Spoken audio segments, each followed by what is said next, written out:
நம்மால் பிக் பாஸ்லேயே வந்து செம சம்பவம் பண்ணியிருந்தாரு. ஸோ, இப்போ வந்து அவருக்கு ஏத்த மாரியான ஒரு ஷோ வந்து அமைஞ்சிருக்கு. இதில என்னென்ன சம்பவங்கள் பண்ண போறார் அப்படிங்கிறது ரொம்ப எக்ஸைட்டிங்கா இருக்கு. கூடவே ஒய்ஃப் வேற வராங்க. அவங்களும் ஒரு பக்கம் வந்து செமையா கவுண்டர்ஸ் எல்லாம் வந்து அள்ளி தெளிக்கிறாங்க.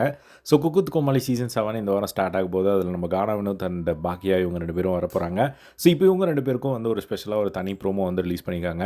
ஸோ, அதில வந்து பார்த்தீங்கன்னா, நம்ம கானா வினோத் வந்து பயங்கர சின்சியரா வந்து நோட்ல வந்து எழுதிட்டு இருக்கிறது, அதுக்கப்புறம் யோசிச்சு யோசிச்சு வந்து நோட்ஸ் எப்போ பார்த்தாலும் எடுத்துட்டு இருக்கிறது அப்படிங்கிற மாரி பண்ணிட்டுருக்காரு. மத்தபடி வீட்ல வேலைகள்லாம் வந்து பாக்கியா வந்து பண்ணிட்டுருக்காங்க. ஸோ, அப்போ வந்து கொத்தமல்லி வாங்கிட்டு வா அப்படின்னு சொல்றாங்க. அதுக்கு கானா வினோத் வந்து இல்ல அப்படிங்கிற மாரி சொல்றாரு. ஏன் என்கிட்டயே எல்லாத்தையும் சொல்லிக்கிட்டு இருக்க நீ அப்படிங்கிற மாரி வந்து சொல்றாங்க. அதுக்கப்புறம் வீட்ல இவர்கிட்ட சொல்லாம வேற யார்ட்ட போய் சொல்ல முடியும் அப்படிங்கிற மாரி வந்து அவங்க சொல்லிக்கிட்டு இருக்காங்க. அதுக்கப்புறமா வந்து அவர் பயங்கர சின்சியரா எழுதிட்டு இருக்காங்க. அப்போ பாக்கியா போய் நின்னுட்டு பக்கத்துல வந்து என்ன எழுதிட்டு இருக்க குடு பார்க்கலாம் அப்படின்னு சொல்லிட்டு பார்க்கும்போது, அந்த காய்கறிகள்லாம் வந்து பேர் வந்து எழுதிட்டு இருந்தாரு. "ஏன் உன்ன வந்து குக்கிங் கத்துக்க சொன்னா என்ன காய்கறி பேர்கள் எழுதிட்டு இருக்கிற?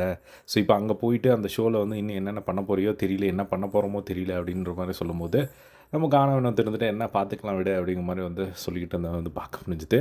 ஸோ பெருசா அவங்களுக்கு பாக்கியா அவங்களுக்கு வந்து குக்கிங் தெரியும்னு நெனைக்கிறேன். பட் நம்ம காணவனுக்கு தான் தெரியறதுக்கு வாய்ப்பு இல்ல பெருசா. ஏன்னா வீட்ல இருக்கும்போதே அங்க பிக் பாஸ் வீட்ல வந்து பெருசா அவர் குக் பண்ணதில்ல. ஸோ அதனால வந்து பார்த்திங்கன்னா, இப்போ இந்த குக் வித் கோமாளி ஷோல அவர் எப்படி பண்ண போறார் அப்படிங்கிறது எக்ஸைட்டிங்கா இருக்கு.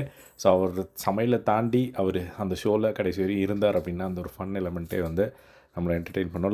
லாஸ்ட் சீசன்ல வந்து ராஜு வந்து வின்னே வந்து பண்ணியிருந்தாரு டைட்டிலு. ஸோ ராஜுக்கு பெருசா குக்கிங் வராது தான். பட் அவர் வந்து நெறைய என்னென்னமோ பண்ணி கடைசியா வந்து வின் பண்ணதெல்லாம் வந்து பார்க்க முடிஞ்சுது. வெயிட் பண்ணி வந்து பார்க்கலாம். ஸோ எப்படி இருக்க போகுது அப்படிங்கிறத. ஸோ நீங்க எப்படி எதிர்பார்க்குறீங்க இந்த ஒரு பேர் கிட்ட இருந்து அப்படிங்கிறத கமெண்ட் பாக்ஸ்ல ஷேர் பண்ணுங்க. இதே மாரி எல்லா குக் வித் கோமாளி அப்டேட் தெரிஞ்சுக்க நம்மளோட சேனலை சப்ஸ்கிரைப் பண்ணி சப்போர்ட் பண்ணுங்க. தேங்க்ஸ் ஃபார் வாட்சிங். பை.